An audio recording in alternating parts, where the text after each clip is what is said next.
Bem-vindos ao We Explain, quadro no canal em que tentamos explicar conceitos de física de maneira simples e acessível.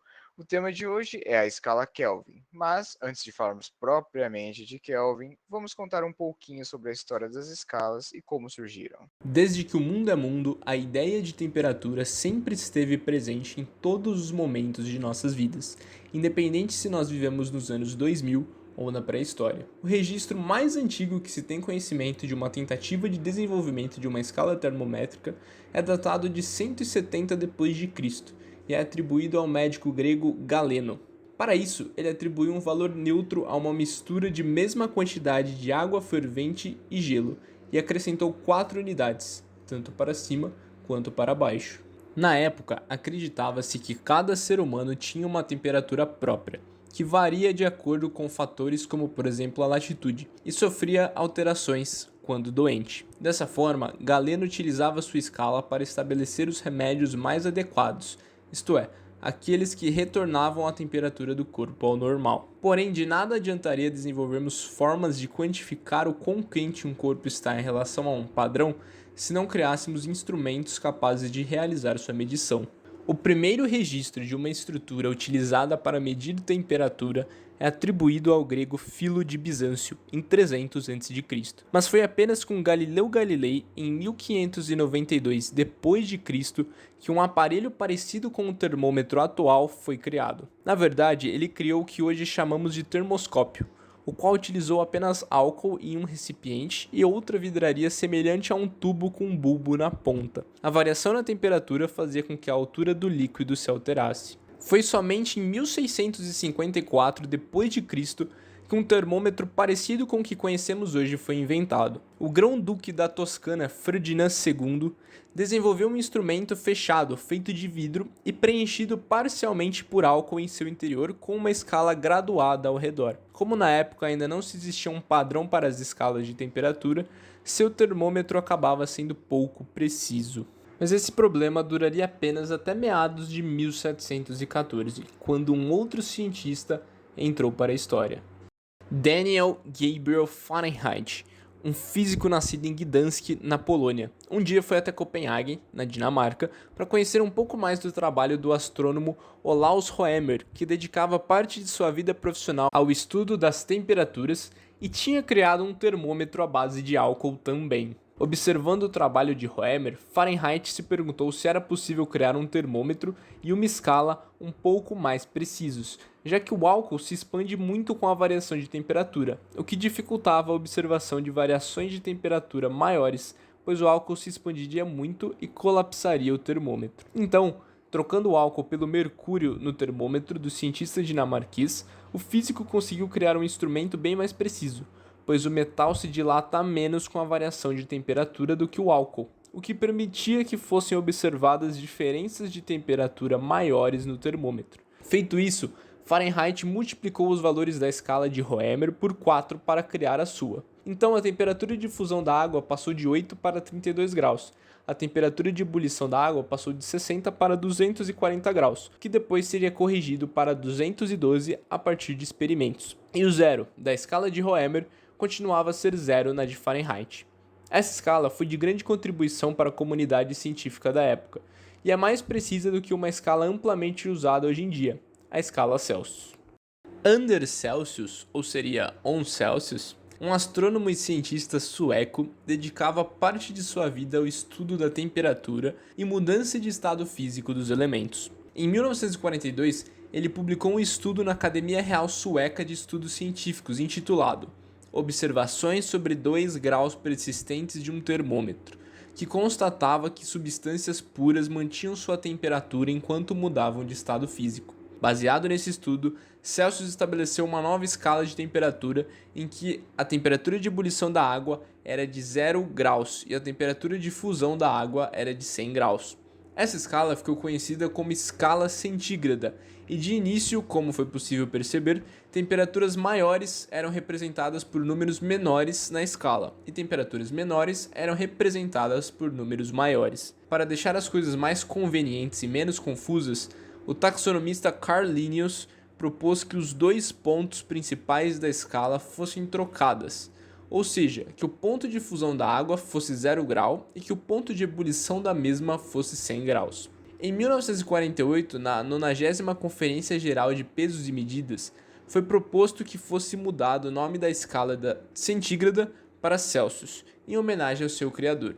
Hoje em dia, apesar da escala Fahrenheit ser mais precisa, já que a diferença de temperatura entre os pontos de fusão e ebulição da água é de 180 em Fahrenheit e essa diferença de apenas 100 em Celsius, a escala Celsius é bem mais usada pelo mundo, pois ela é mais conveniente.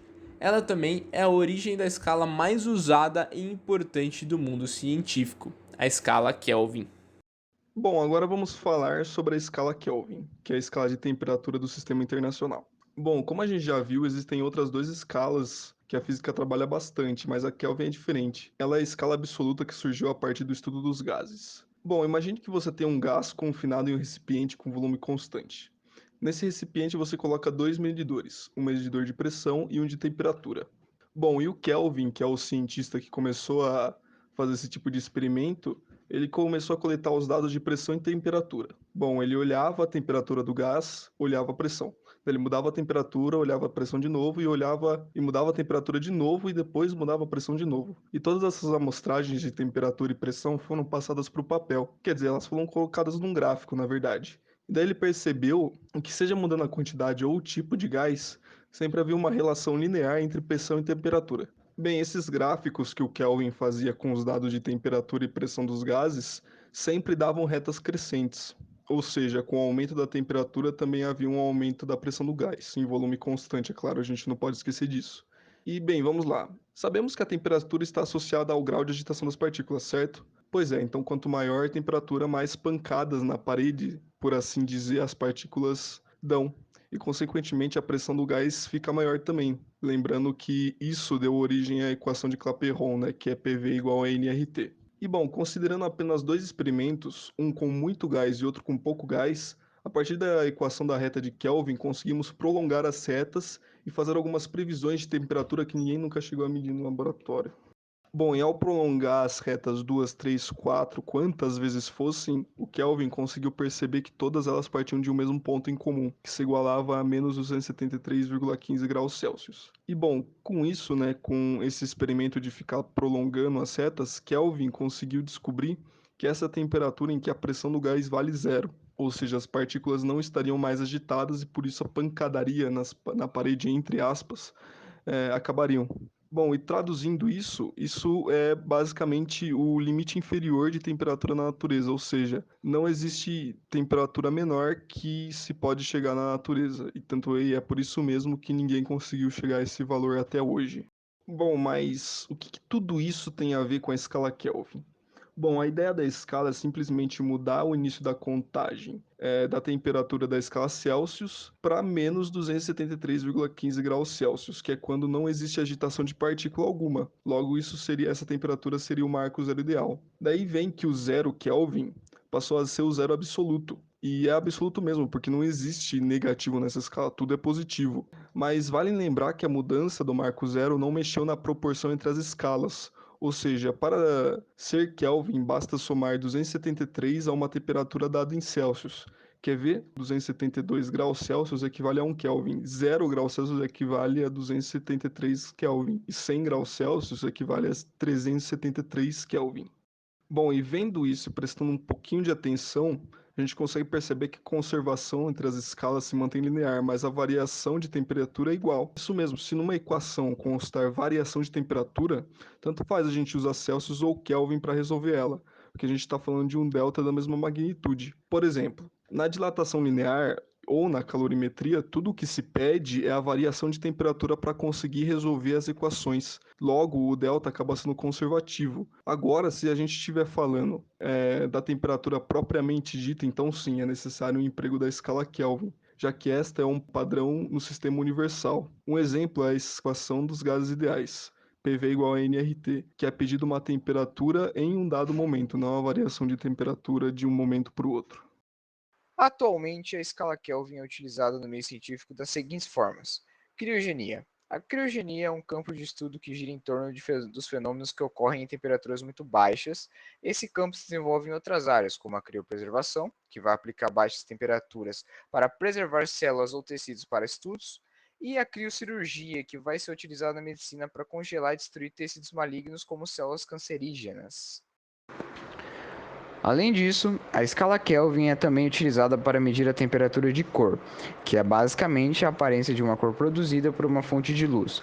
É dessa forma que a temperatura de cor de uma lâmpada, por exemplo, nos diz qual será a luz e a sensação produzida por essa lâmpada, se ela será quente ou fria, por exemplo. A seguir, nós temos a escala de intensidade da temperatura. Podemos ver que essa escala é contraintuitiva, já que as cores que consideramos frias, como o azul, têm temperaturas maiores, e as cores que consideramos quentes, como o vermelho, têm temperaturas menores. A temperatura de cor é muito aplicada na arquitetura e no design de ambientes de interiores, já que a aparência de uma fonte de luz produz certas sensações em nosso corpo.